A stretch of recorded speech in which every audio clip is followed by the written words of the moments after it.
بسم اللہ الرحمن الرحیم۔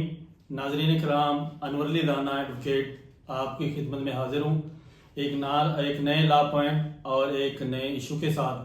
تو ناظرین کرام، آج کا جو ہمارا ایشو ہے وہ بھی ہبہ سے ریلیٹڈ ہے کہ ہبہ کو چیلنج کیسے کرتے ہیں یا کیسے ہوتا ہے یا نہیں ہوتا،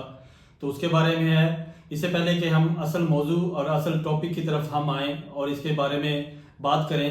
تو مہربانی کر کے میرا جو چینل ہے اسے سبسکرائب کر لیں، اسے لائک کیا کریں، شیئر کیا کریں اور اپنی فیڈ بیک ضرور دیا کریں تاکہ میں اس میں کمی کوتاہی جو ہے کوئی کسی قسم کی تو اسے میں دور کر سکوں۔ ناظرین کرام، آئیے ہم اصل موضوع کی طرف آتے ہیں۔ اس جو آج کا لا پوائنٹ ہم ڈسکس کرنے لگے ہیں، جس میں جو سائٹیشن جو کورٹ نے اس میں دی ہے،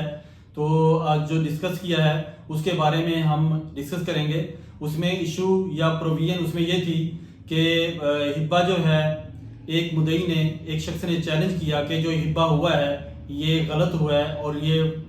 فراڈ پہ مبنی ہے، جبکہ مدعا علیہ جن کے خلاف یہ ہبہ کیا گیا تھا تو انہوں نے جواب دیا کہ نہیں، یہ ہبہ بالکل حقیقت پر مبنی ہے اور اس میں کسی قسم کی جو ہے جھوٹ شامل نہ ہے۔ تو اسی صورت پہ تو اس نے عدالت نے پھر اس پہ جو ہے ایویڈنس لی۔ ایویڈنس لینے کے بعد جو مدعی ہیں جنہوں نے جو کمپلینٹ کی تھی تو وہ اس کو ثابت نہ کر سکے کہ ہبہ غلط ہے، تو عدالت نے اس میں جو ہے یہ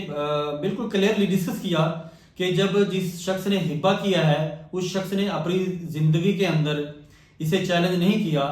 اور کافی سال گزر چکے ہیں ہبہ کی ہوئی پراپرٹی کو، تو جب تک آپ لوگوں نے بھی اس کو چیلنج نہیں کیا تو اب یہ جو ہے کافی ٹائم گزر گیا ہے، تو اس کی جو ویلیڈیٹی ہے ہبہ چیلنج کرنے کی وہ ختم ہو چکی ہے۔ تو جو ہبہ ہوا ہے وہ بالکل حقیقت پر مبنی ہے اور بالکل صحیح ہے، کیونکہ آج کل جو ہے یہ اس قسم کے ٹاپک اور یہ دور حاضر کے یہ ایشوز ہیں جو کہ لوگوں کو اس قسم کی اویئرنیس نہیں ہوتی کہ ہم اس کو کس طریقے سے اس کو چیلنج کریں، یا چیلنج ہو بھی سکتا ہے کہ نہیں ہو سکتا۔ وہ ایسے مفت میں عدالتوں کے چکر لگاتے رہتے ہیں لیکن اس کا فائدہ نہیں ہوتا جب تک اس کی اصل حقیقت کا نہ پتہ ہو، اس کے لا کا نہ پتہ ہو، اس کے پروسیجر کا نہ پتہ ہو۔ تو اسی لیے یہ میں نے سلسلہ شروع کیا ہے تاکہ آپ کی زندگی کا جو ایک ایک لمحہ اور ایک ایک پہلو جو ہے وہ قانون سے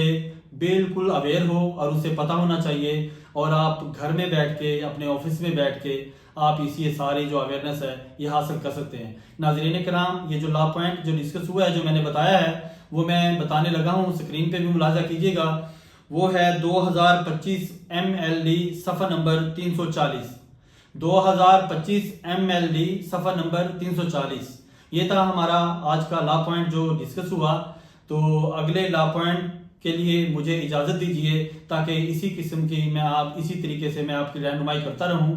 تو مجھے اگلے لا پوائنٹ ویڈیو کے لیے اجازت دیجیے۔ بہت شکریہ، اللہ حافظ۔